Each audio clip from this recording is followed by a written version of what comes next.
नमस्कार दोस्तों, मेरा नाम है अर्नब नायक। आप देख रहे हैं स्टार्टअप ज्ञान।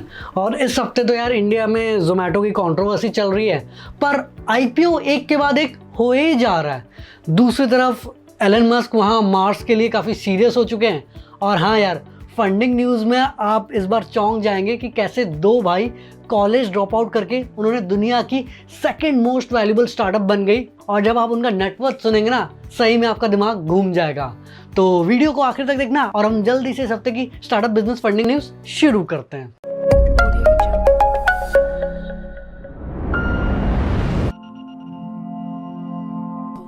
पहली और सबसे बड़ी न्यूज़ में हम अपडेट ले लेते हैं वो जो जोमेटो डिलीवरी बॉय वाली कंट्रोवर्सी के ऊपर। तो पहले जैसे कि डिलीवरी बॉय के ऊपर केस हुआ था, अब फाइनली पुलिस ने वो मेकअप आर्टिस्ट और इन्फ्लुएंसर के ऊपर भी केस रजिस्टर कर दिया है। जोमेटो वैसे दोनों की हेल्प कर ही रहा है, तो हमको वेट करना चाहिए कि यार पुलिस का जो फाइनल इन्वेस्टिगेशन का रिपोर्ट क्या आता है। पर यार मुझे लगता है कि यार जिसकी गलती हो ना, उसको पनिशमेंट मिलना ही चाहिए। आपके क्या ओपिनियन से कमेंट्स में ज़रूर बताना। दूसरी न्यूज़ में हम एलन मस्क और टेस्ला से रिलेटेड सारे अपडेट्स डिस्कस कर लेते हैं। वैसे जो सबसे इंपॉर्टेंट चीज़ इस हफ्ते एलन मस्क ने बोली है वो ये कि यार 1000 स्टारशिप्स के साथ करीब 20 साल लगेंगे मार्स में एक शहर सेटअप करने के लिए। और स्पेसएक्स का जो ये स्टारशिप है, उनका कहना है कि यार जो सारे रॉकेट्स एक साल में करते हैं, स्टारशिप एक दिन में कर लेता है। फिर भी इतना टाइम लगेगा मार्स में शहर सेटअप करने के लिए। बट यार अब तो लग ही रहा है कि यार एलन मस्क मार्स में शहर बसा के ही मानेंगे। इसके अलावा एक इन्वेस्टर ने एलन मस्क को सू भी कर दिया है और उनका कहना है कि यार ये जो एलन मस्क कुछ भी ट्वीट कर लेते ना, उसकी वजह से कंपनी को बिलियंस ऑफ डॉलर्स का मार्केट कैपिटलाइजेशन का लॉस होता है। तो वैसे ही यूएस के सिक्योरिटी एंड एक्सचेंज कमीशन ने एलन मस्क को बोला था कि यार थोड़ा ध्यान से ट्वीट करें। बट यार एलन मस्क तो यार अपने ही धुन में रहते हैं, ट्वीट कर देते हैं। बट हमको ये भी एक्सेप्ट करना पड़ेगा कि यार एलन मस्क इतने ट्विटर में एक्टिव हैं, इसलिए टेस्ला और उनकी दूसरी कंपनी का हाइप भी बना रहता है। तो वही बात हो गई कि यार हर एक कॉइन के दो साइड होते हैं, कुछ फायदे होते हैं तो कुछ नुकसान भी होते हैं। अगली न्यूज़ काफ़ी इंटरेस्टिंग है क्योंकि एलन मस्क ने अभी अपना 2 मिनट का गाना ट्विटर पे डाला है, जो वो बोल रहे हैं एज अ NFT यानी नॉन फंजिबल टोकन बेचेंगे। इंटरेस्टिंग बात ये कि यार इसी ट्वीट का रिप्लाई किया है बीपल ने और उन्होंने बोला कि यार वो $69 मिलियन में इसको खरीदेंगे। बट बीपल को रिप्लाई देते हुए हमारे एलन मस्क ने बोला कि ना भाई, अपने को 420 मिलियन डोज कॉइन में चाहिए। तो अब ये सीरियस है कि नहीं वो तो यार वक्त ही बताएगा।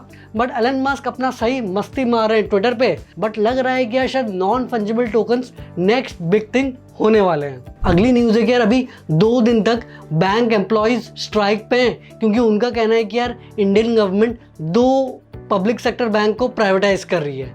तो बैंक एम्प्लॉयज़ का कहना है कि यार अगर अभी भी गवर्नमेंट उनकी बात नहीं मानती तो फार्मर प्रोटेस्ट की तरह वो भी लॉन्ग टर्म प्रोटेस्ट कर सकते हैं।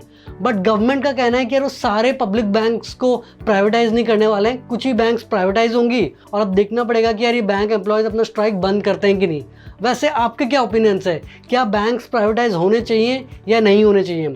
मेरे हिसाब से तो यार most of the banks privatise होने चाहिए क्योंकि उसमें से बैंक की भी एफिशिएंसी बढ़ेगी, लोग वहाँ पे सीरियसली काम करेंगे और फ्रॉड होने के ज़्यादा कम चांसेस हैं क्योंकि प्राइवेट बैंक्स लोन देने से पहले काफ़ी बार चेक करती है। आपके क्या ओपिनियंस हैं, कमेंट्स में ज़रूर शेयर करना। अगली न्यूज़ है कि यार इंडिया में करीब 4.12 लाख डॉलर मिलियनर्स हैं, मतलब हाउस होल्ड जिनका वर्थ $1 मिलियन यानी 7 करोड़ रुपए से ज़्यादा है। पर सबसे ज़्यादा डॉलर मिलियनर्स वैसे मुंबई में हैं, करीब 16,933। दूसरे नंबर पे आते हैं दिल्ली, $16,000 मिलियनर्स हैं। तीसरे नंबर पे आते हैं कोलकाता, $10,000 मिलियनर्स के साथ। और चौथे नंबर पे आते हैं बैंगलोर, $7,582 मिलियनर्स के साथ। मतलब अमीरों की संख्या इंडिया में बहुत ज़्यादा बढ़ रही है, बट कुछ ही जगहों पे मोस्ट ऑफ द अमीर रह रहे हैं। अगली न्यूज़ है कि यार अब ओयो रूम्स अपने लॉस मेकिंग वेंचर से एग्जिट करने वाला है।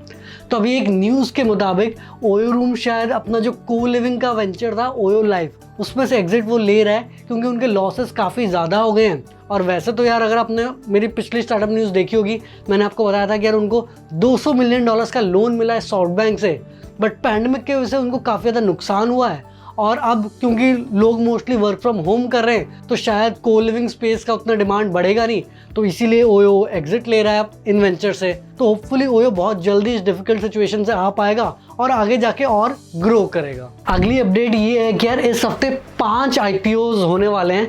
तो पिछले हफ्ते तो यार ईज माई ट्रिप का जबरदस्त IPO हुआ ही है। इस हफ्ते क्राफ्ट्समैन ऑटोमेशन और लक्ष्मी ऑर्गेनिक इंडस्ट्रीज का IPO मंडे से स्टार्ट हुआ है। उसके बाद कल्याण ज्वेलर्स का IPO ट्यूसडे से शुरू हुआ है और सूर्योदय स्मॉल फाइनेंस बैंक और नजारा टेक्नोलॉजीज, जिसको राकेश झुनझुनवाला ने बैक किया है, उनका IPO वेडनेसडे से शुरू है। तो अभी बुल मार्केट चल रहा है, इसलिए जो कि पहले कभी 2-3 महीनों में एक IPO होता था, अब हर हफ्ते मल्टीपल IPOs आने लग गए हैं। वैसे आप कौन से IPOs में इन्वेस्ट कर रहे हैं, कमेंट्स में जरूर बताना। अगली न्यूज एक पॉजिटिव न्यूज है, क्योंकि UAE के मार्केट रेगुलेटर ने बोला है कि यार जो भी कंपनीज उनके कंट्री में लिस्ट होंगी, उनके बोर्ड में एटलीस्ट एक फीमेल मेंबर होना जरूरी है।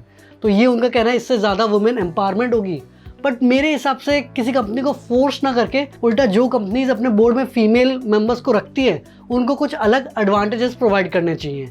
आपके क्या ओपिनियन से कमेंट्स में जरूर बताना। अच्छा, वैसे तो यार बिटकॉइन का प्राइस इस हफ्ते $60,000 टच कर गया था, बट क्या आपको पता है कि यार 2 इंडियन ओरिजिन क्रिप्टो इन्वेस्टर्स ने एक डिजिटल आर्ट को क्रिस्टीज के ऑक्शन में $69 मिलियन यानी कि 504 करोड़ रुपए में खरीदा है। तो आजकल NFTs काफी ज्यादा पॉपुलर हो रहे हैं। क्या आप चाहते हैं कि यार इनके ऊपर मैं एक डिटेल में वीडियो बनाऊं, प्लस क्रिप्टो इन्वेस्टमेंट टिप्स के ऊपर भी अगर आप एक वीडियो चाहते हैं तो नीचे कमेंट कर देना।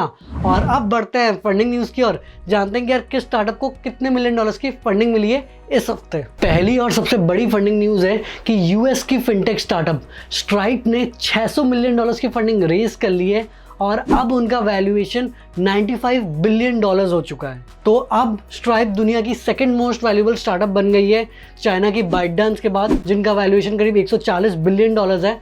बट इंटरेस्टिंग बात ये है कि यार जो मैं आपको स्टार्टिंग में बोल रहा था वीडियो के कि यार जो स्ट्राइप के 2 को-फाउंडर्स हैं जो कि कॉलेज ड्रॉप आउट है, उनका टोटल में नेटवर्थ भी डबल हो गया है और इनका कंबाइंड नेटवर्थ करीब $23 बिलियन हो गया है। तो बताया जा रहा है कि यार बहुत जल्द स्ट्राइप इंडियन मार्केट भी एंटर करेगा। पर अगर आप चाहते हैं कि यार मैं स्ट्राइप के ऊपर एक केस स्टडी बनाऊं, क्योंकि इन 2 भाइयों की स्टोरी काफ़ी मोटिवेशनल और इंस्पिरेशनल है, तो कमेंट्स में ज़रूर बताना।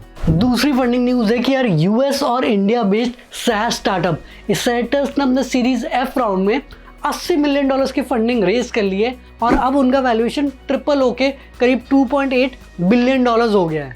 तो मतलब अब फ्रेशवर्क्स, जिनका वैल्यूएशन $3.5 बिलियन है, उसके बाद वो इंडिया की second most valuable SaaS startup बन गए। वैसे इसेटस कॉन्ट्रैक्ट लाइफ साइकिल मैनेजमेंट के स्पेस में ऑपरेट करता है। तो बेसिकली जब भी कोई कंपनी को किसी दूसरी कंपनी को कुछ काम करने के लिए कॉन्ट्रैक्ट भेजना होता है तो वो इसेटस यूज़ कर सकते हैं, क्योंकि ये सब कॉम्प्लायंस और जो लोकल रूल्स है उस कंट्री के, उन सब चीज़ों का ध्यान रखते हैं। अभी इस फंडिंग की मदद से वो और प्रोडक्ट में भी इन्वेस्ट करने वाले हैं और साउथ ईस्ट एशिया, जापान, यहाँ सब भी एक्सपैंड करेंगे। वैसे ये B2B SaaS स्पेस काफ़ी तेज़ी से बढ़ रहा है। देखना पड़ेगा कि और कौन कौन से नए स्टार्टअप्स स्पेस में यूनिकॉर्न्स बनते हैं। अगली फंडिंग अभी तक हुई नहीं है, बट बताया जा रहा है कि यार क्रेड करीब $200 मिलियन रेज कर सकता है $2 बिलियन के वैल्यूएशन में।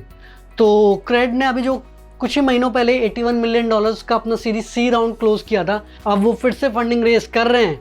और जैसे कि आपको पता है कि यार क्रेड काफ़ी तेज़ी से एक्सपैंड कर रहा है, IPL में भी स्पॉन्सरशिप उन्होंने ली है और इसीलिए वो फंडिंग रेज कर रहे हैं। वैसे पिछले साल तो उनको काफ़ी ज़्यादा लॉस हुआ है, बट क्या आप चाहते हैं कि यार मैं क्रेड के ऊपर एक डिटेल केस स्टडी बनाऊं जिसमें मैं आपको उनके इंटरेस्टिंग बिजनेस मॉडल और बिजनेस स्ट्रैटेजीज के बारे में बताऊं? अगर आप इस टॉपिक पे वीडियो चाहते हैं नीचे कमेंट कर देना। और दोस्तों, ये थी इस हफ्ते की सबसे बड़ी स्टार्टअप बिजनेस और फंडिंग न्यूज़। आई होप आपको ये वीडियो पसंद आई होगी, और अगर आपने इस वीडियो से कुछ सीखा, वीडियो को लाइक कर देना, शेयर करना और नीचे कमेंट करना कि अगले कौन से टॉपिक पे वीडियो बनाएं। चैनल को पक्का से सब्सक्राइब कर लेना और घंटा भी दबा देना ताकि आप कोई भी वीडियो मिस ना करें। आगे हम ऐसे ही स्टार्टअप बिजनेस, मोटिवेशन और एंटरप्रेन्योरशिप से रिलेटेड बातें करेंगे। तो जल्दी मिलते एक नई और जानकारीपूर्ण वीडियो के साथ। धन्यवाद।